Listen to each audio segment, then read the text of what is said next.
Bismillahirrahmanirrahim. Assalamualaikum warahmatullahi wabarakatuh. Alhamdulillahirabbil alamin. Nahmaduhu wa nasta'inuhu wa nastaghfiruh wa na'udzu billahi min shururi anfusina wa sayyiati a'malina. May yahdihillahu fala mudilla lahu wa may yudlil fala hadiya lahu. Asyhadu an la ilaha illallah wahdahu la syarika lahu wa asyhadu anna Muhammadan 'abduhu wa rasuluhu la nabiyya ba'dahu. Allahumma salli ala Sayyidina Muhammad wa ala ali Sayyidina Muhammad. Qala rabbi shrah li sadri wa yassir li amri wahlul 'uqdatam min lisani yafqahu qawli.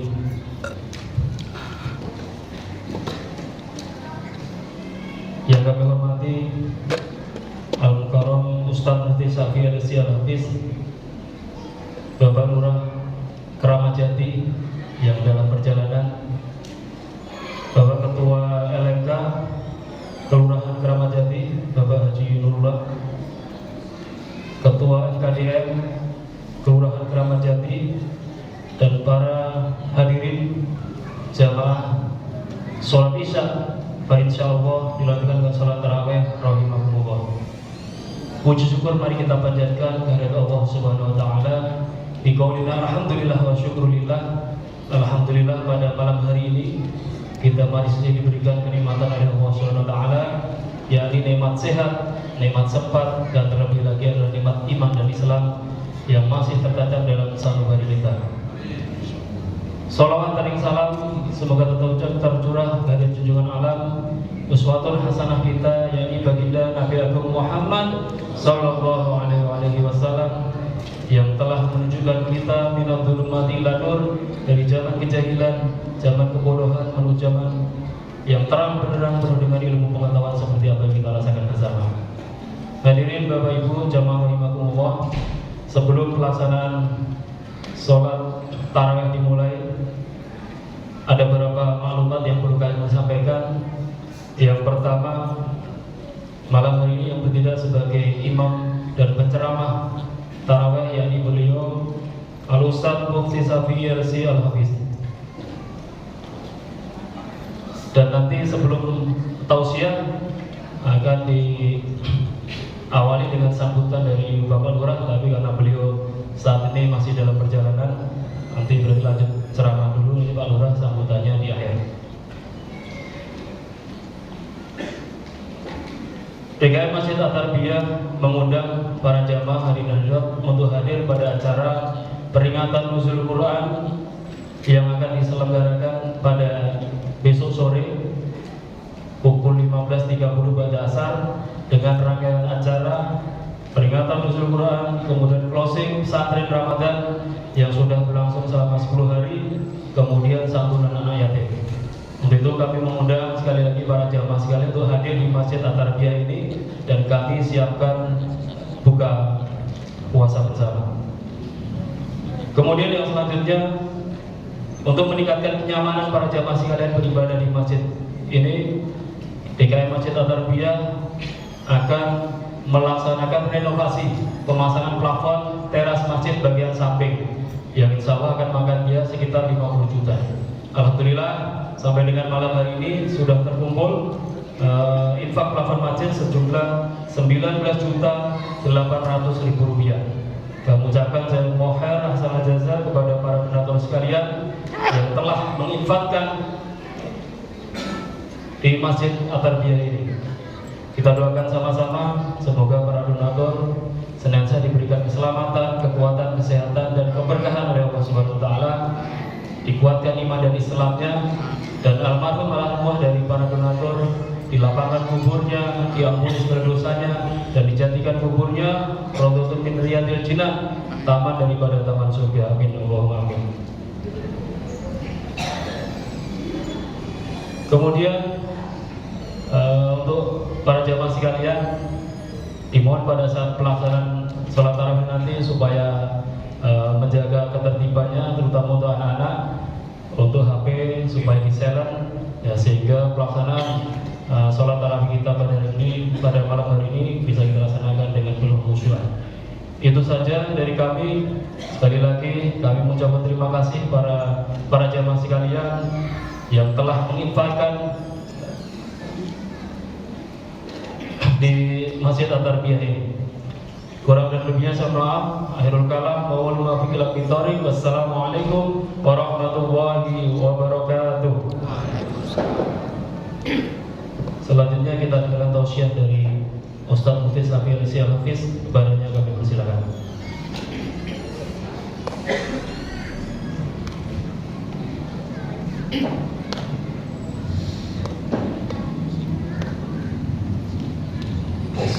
Bismillahirrahmanirrahim. Assalamualaikum warahmatullahi wabarakatuh. Waalaikumsalam. Sekali lagi yang jawab salam, mudah-mudahan melalui keberkahan Al-Quran yang ada dalam dada Al-Faqir, saya doakan panjang umur, sehat wa'afiyah.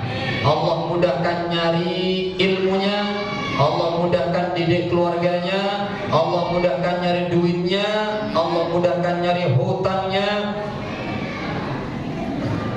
Yang jawab salam semangat, mudah-mudahan terlanjur punya utang, mudah-mudahan Allah jadikan hatinya yang ngutangin panjenengan segera mengikhlaskannya. Assalamualaikum warahmatullahi wabarakatuh.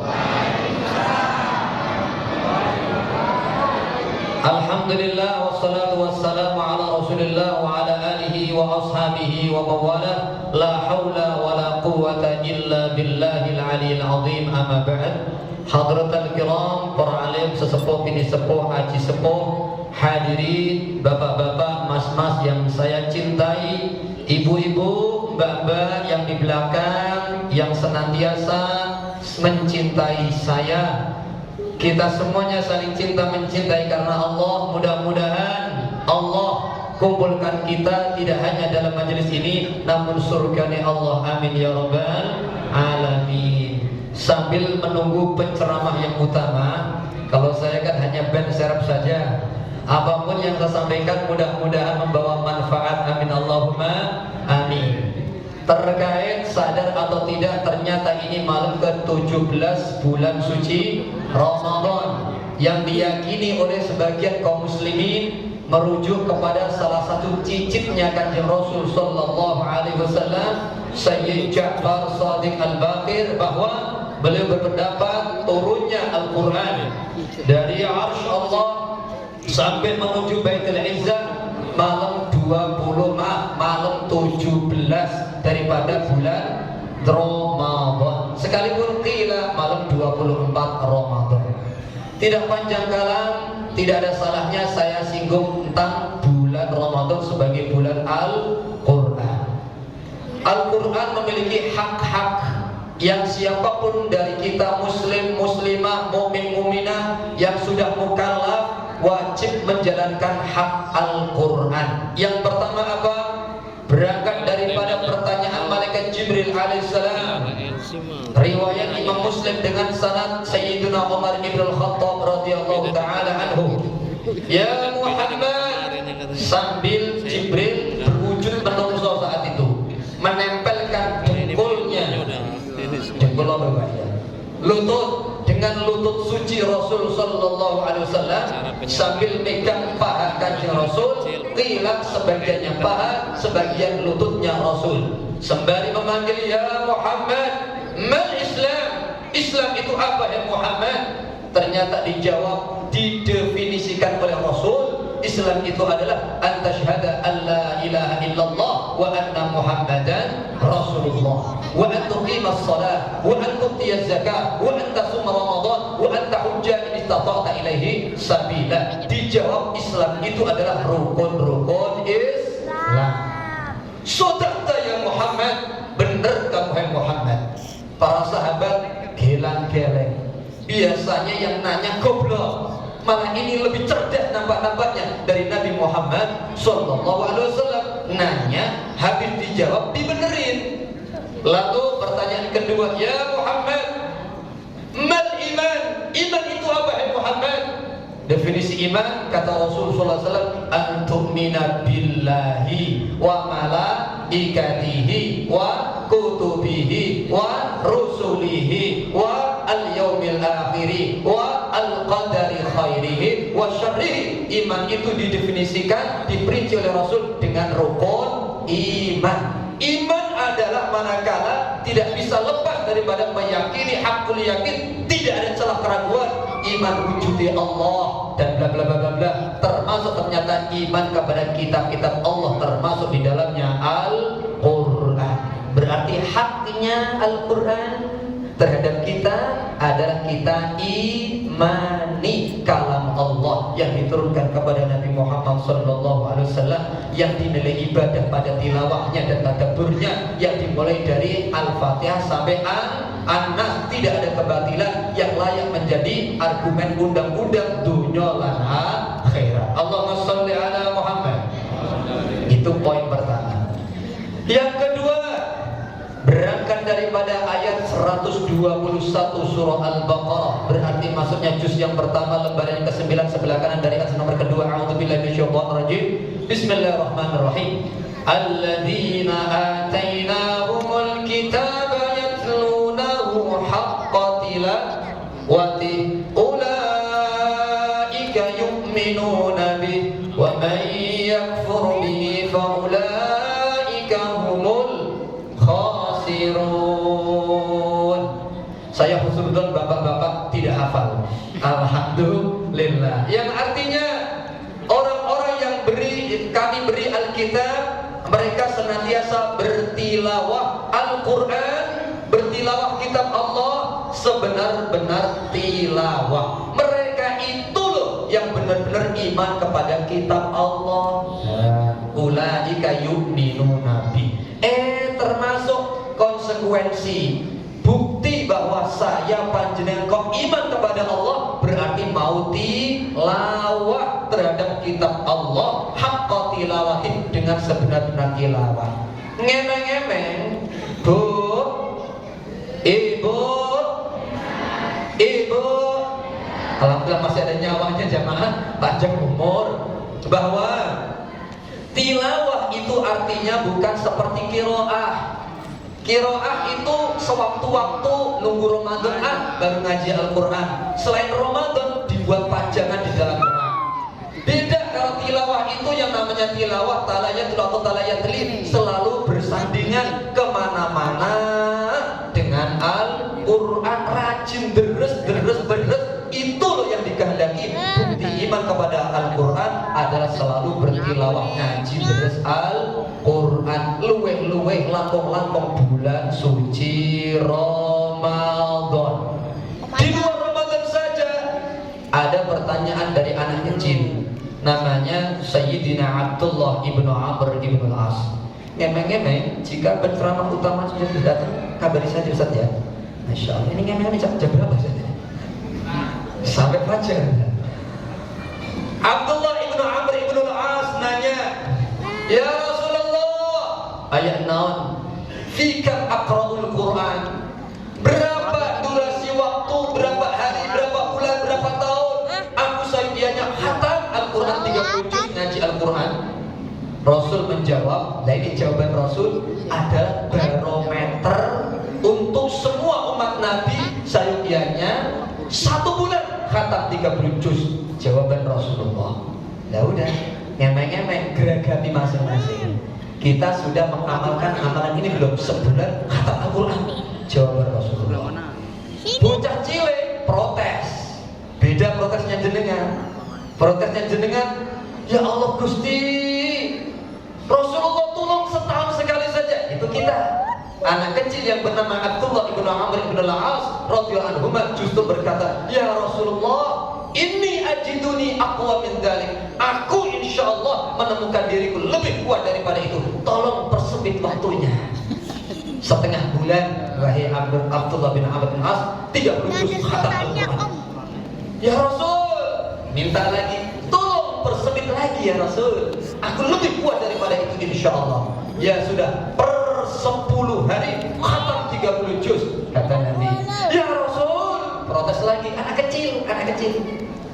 Abdullah ibn Amr ibn al-As protes, ya Rasul, persempit lagi waktunya, aku insyaallah lebih kuat daripada itu. Ya sudah, fi kulli sab', setiap 7 hari khatamkan 30 juz. wala tazid 'ala dzalik, dan jangan tambah lagi ya. Dari dialog hadis Bukhari Muslim. Inilah yang melatar belakangi mayoritas para sahabat Nabi, kebanyakan sahabat Nabi, kebanyakan para tabi'in, kebanyakan tabi'in pasti di atas seluruh kitab sak dunya pasti mengatakan kebanyakan maksimal 7 hari, khatam 30 juz di luar bulan suci Ramadan. Ya salah. Ngemeng. Kita sudah ini khatam Quran berapa kali ini Ramadan? Tamadun semuanya langsung diklop kabeh. Allahumma sholli ala Muhammad. Ini sekedar ngiming-ngimingi dan memotivasi. Katanya pengen satu surga dengan Rasul, satu surga dengan orang-orang salafus soleh. Yuk paling tidak ikuti maksimal. Ini bulan Al-Quran, bulan Ramadan, percepat khataman Al-Quran. Amin Allahumma amin. Ternyata lain waktu ada yang namanya Abdullah ibnul Munzir radhiyallahu taala anhu nanya, ya Rasulullah, hadisnya Abu Dawud dan Ibnu Majah. Ya Rasulullah, ayatna hal nakhtatimul Quran fi thalas? Apakah boleh aku menghatamkan Al-Quran 3 hari 3 malam? Apa jawaban Rasul? Apakah dilarang? Meskipun dialog tadi jangan tambah, jangan persempit daripada 7 hari, Rasul tetap berkata, "Na'am, ini istata'ta." Boleh. 3 hari khatam Al-Quran jika engkau mampu. Lah dialog ini diketahui banyak sahabat, sehingga banyak sahabat yang merasa punya hafalan Al-Quran menjadikan maksimal di luar Ramadan pasti 3 malam harus sudah khatam 30 juz. Masya Allah. Pak, Bu, hal seperti itu terulang lagi. Saya punya murid beberapa para penghafal Quran yang online, yang ngambil sanad melalui Al-Faqir, Qiraah Sab'ah, Qiraah Asyara, ada 80 lebih lewat online. Ada dari Kalimantan, Sulawesi, dari Aceh, macam-macam. Termasuk ternyata ada dari Karawang, anak Cilek, ada pula dari Mustika Jaya, Bekasi Timur, anak Cilek, 11 tahun, sudah setoran kepada saya 30 juz di luar kepala. Dan ini mulai lancari terus, murojaah terus. Ternyata kemarin kita onlinean, tak tanya isenanya, Nan, bocah, tong, kamu ini masuk 9 hari Ramadan, tanggal 9 Ramadan kemarin, saya nanya, kamu sudah berapa juz murojaah hafalan Qurannya di luar kepala? Alhamdulillah baru 10 kali. 10 juz sama 10 kali apanya? 10 kali 30 juz, Ustaz. 10 kali khataman Al-Quran di luar kepala, dan itu sudah di tanggal 9 Ramadan kemarin. Bocah cilik 11 tahun. Ya Allah, Alhamdulillah. Saya berharap ini bukan iming-iming, bukan pamer. Tahatus bin nikmah. Alhamdulillah ada generasi-generasi di zaman kita, mudah-mudahan keberkahannya nular kepada keluarga besar kita, zuriat-zuriat kita pada menjadi ahlul Quran. Amin Allahumma amin. Lanjut atau tidak? Pak Lurah sudah datang belum? Loh, ini tahu sini gimana Mas? Oh belum. Ya siapa? Ini sampai jam berapa Ustaz? Oh lanjut aja. Lanjut ke pena, kopi belum metung ini. Allahumma sholli ala Muhammad. Oke. Tidak panjang kalam, ulama salaf yang sedikit toleransi. Nah, ini kan ada datangnya.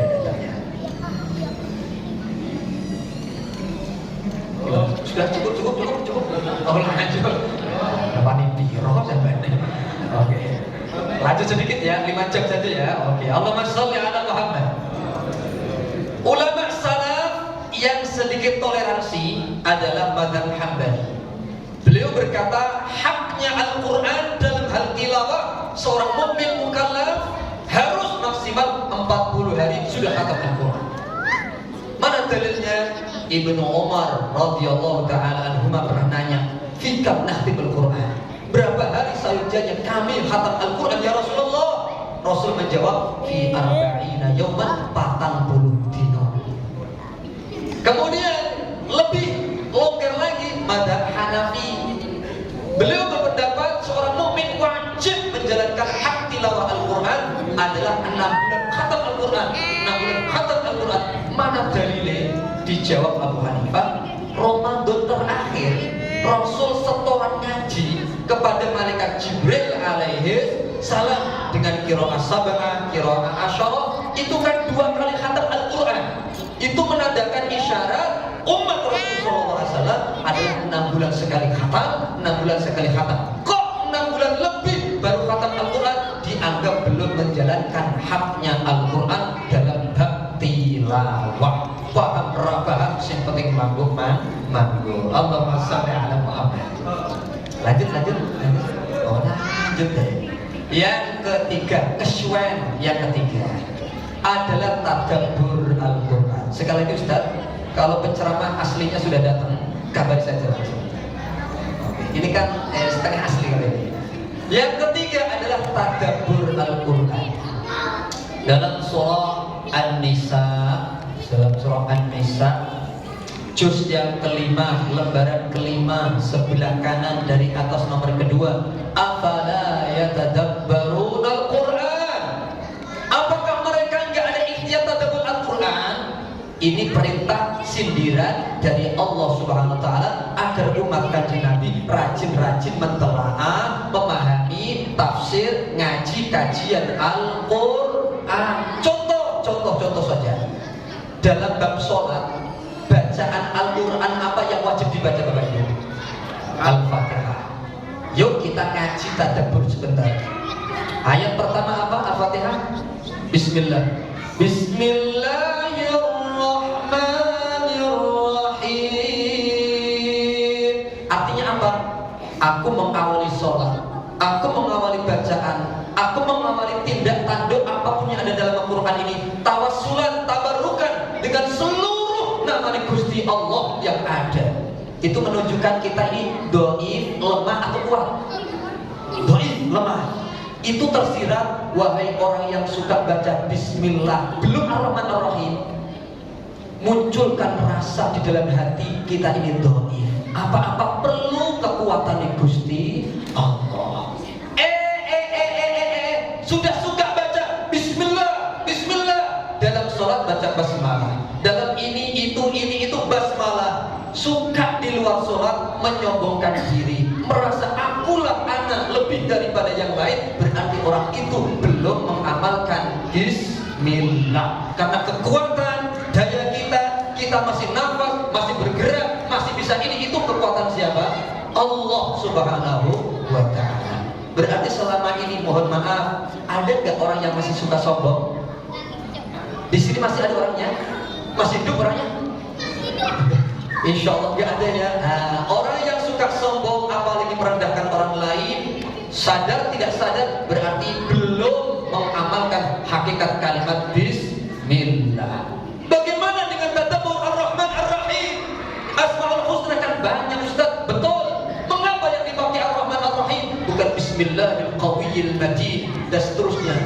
Itu menunjukkan betapapun Allah suka yang namanya gintes-gintes, punya adabun syadid, akan tetapi selalu mengedepankan rahmat Ar-Rahman Ar-Rahim. Orang yang berdakwah dikit-dikit bid'ah, dhalalah, neraka sampai ya. Berarti orang itu sadar atau tidak belum mengamalkan kalimat Ar-Rahman Ar-Rahim. Kira-kira mengamalkan Al-Quran walau hanya kalimat Bismillahirrahmanirrahim, angel atau angel? Jujur saja, kira-kira angel apa angel? Angel jamaah. Apalagi kita sudah ikrar Alhamdulillahi Rabbil Alamin. Ternyata alhamdulillah segala puji bangga sombong hanya Hakmu ya Allah. Saya di luar sholat umpamanya pakai ini supaya dikenal sebagai ustaz, pakai ini sebagai seorang imam lah gitu. Kemudian pakai ini supaya dilihat orang cerdas gitu. Pakai mobil supaya terkenal orang kaya gitu. Yang tadinya assalamualaikum, salamnya berubah tit tit tit. Ada nggak orang seperti itu? Sadar atau tidak model seperti itu belum mampu mengamalkan kalimat alhamdulillah. Ngemeng-ngemeng ngamalke ayat Al-Qur'an angel wangel. Wangel. Makanya Sayyidina Abu Bakar As-Siddiq radhiyallahu anhu pernah bersumpah, demi Allah, kata beliau, jika aku ingin bertugas menyampaikan khutbah Jumat, ketika hendak melaku menuju mimbar, di dalam hatiku, kata Abu Bakar As-Siddiq berkata, jika dalam hatiku ada nuqtah minal kibriya, satu titik saja rasa sombong, aku adalah presidennya, aku adalah khalifahnya, aku adalah orang yang pengganti Rasul, demi Allah aku gagalkan langkahku karena merasa belum pantas memberi ceramah di atas mimbar. Ya salah, ini loh ketawaduan. Tipe orang bukan Nabi, bukan Rasul, tapi mampu mengamalkan alhamdulillah. Puji bangga soal hanya punya Allah Subhanahu wa ta'ala. Karena Bapak Ibu sudah banyak yang monggak-mangguk, tak anggap lembar. Lanjut atau tidak? Lanjut terus. Jam piro lagi? Oh, masih di jalan. Jadi kalau sampai asal jangan mana ya? Allahumma sholli ala Muhammad. Ya Allah, lanjut beneran nih Ustaz. Ini kesukaan kayak Ustaz? Hah? Enggak, lanjut aja. Terawih, ada udah terawih ini. Ini tanggung jawab jenengan. Gimana Ustaz? Terawih. Oke, saya cukupkan sekian. Terakhir secara singkat saja. Selain tadabbur Al-Qur'an, amalkan Al-Qur'an. Ceritanya banyak. Sebetulnya banyak kisah tentang amalan Al-Qur'an di zaman Nabi Musa terkait Al-Qur'an. Yang ketiga, dakwahkan Al-Qur'an. Bapak Ibu, haknya Al-Qur'an, ngajarin anak ngaji Al-Qur'an. Balighu anni walau ayah. Terakhir, Rasul menyampaikan, jika ada anak cilik ngaji kepada seorang guru, Bismillahirrahmanirrahim, bocah cilik ikutin Bismillahirrahmanirrahim. Apa kata Rasul?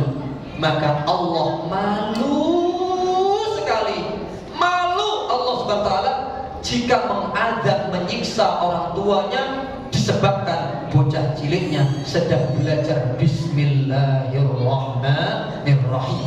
Tidak ada kata terlambat jika Bapak Ibu merasa belum mampu belajar atau ngajarin Al-Quran, titik noning guru. Di samping itu juga ambil uswatun hasanah, Bapak Ibu ikut belajar ngaji Al-Quran. Mangguk-mangguk lebar sudah. Subhanakallahumma wa bihamdika asyhadu an la ilaha illa anta astaghfiruka wa atubu ilaik. Wassalamualaikum warahmatullahi wabarakatuh.